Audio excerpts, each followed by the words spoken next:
Oh. Well, there's food for thought for all of us. Matthew Hayden, he can't see how close that was because he's square on, but his reaction tells the story.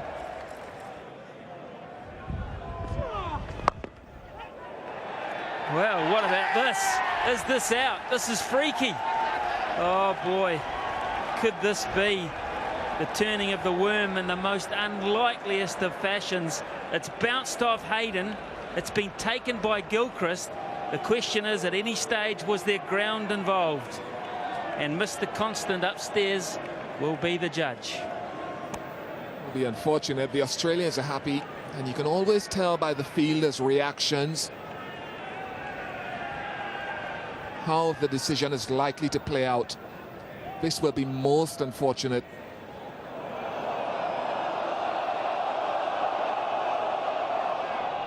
Struck well and into the leg. Didn't touch the ground at all, and well caught.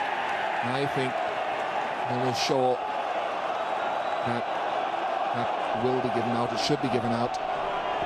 Well, he has to go, I'm afraid. I mean, that's 6 inches to 9 inches away from hitting the ground before it gets from Hayden, and then it goes to Gilchrist, who does brilliantly, and Mr. Constant, I'm sure, is about to, yes, confirm it.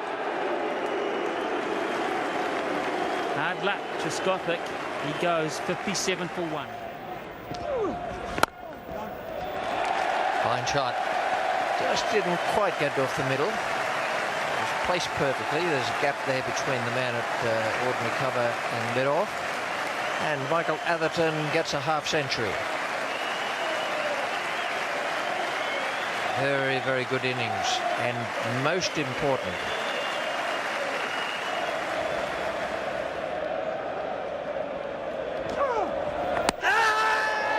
Well, the shouts there, and umpire Venkat has given it. Now look at Gilchrist's pad, right? It's the key for me. Really slow. You can always see the ball and the bat apart. You can always see a bit of pad. You can still see pad. Boy.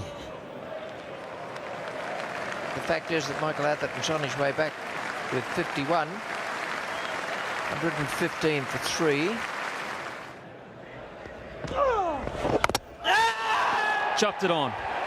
Cruel blow again for England. Is that the second one in the space of 5 minutes? It was not a great Warne delivery, but it was a great Warne result. 2 wickets in 3 balls to Shane Warne. Alex Stewart drags it on. Might have been the quicker one. Took his eye off the ball a little bit, perhaps tried to hit it a bit hard. May have stayed low, but Stewart's gone second ball, and Warne celebrates.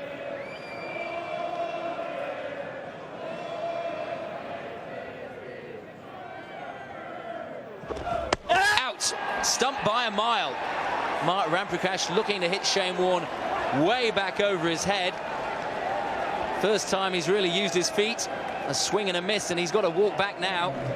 Shane Warne has his 4th wicket. 2 balls remaining in the day's play. Big appeal. Not out.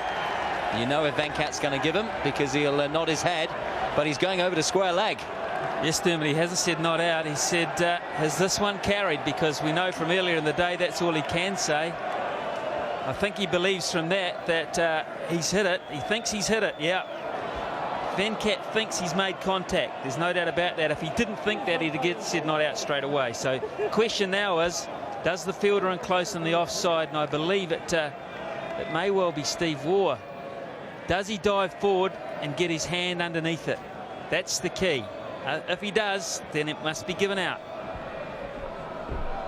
There's the inside edge. Definite inside edge onto the pad.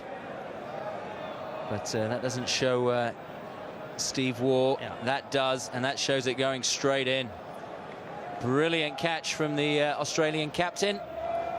2 balls remaining in the day's play, but I'm afraid Craig White's got to go.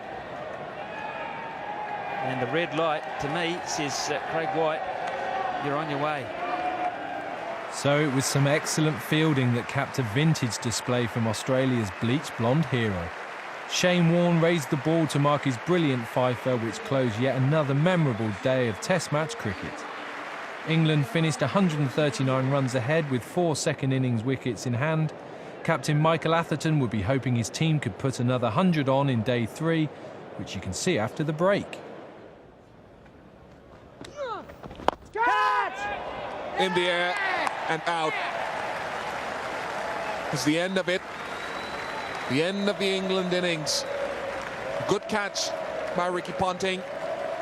Once again, Shane Warne adds to his total, finishing up with 6 wickets. Big spinning leg break that pitched outside leg stump.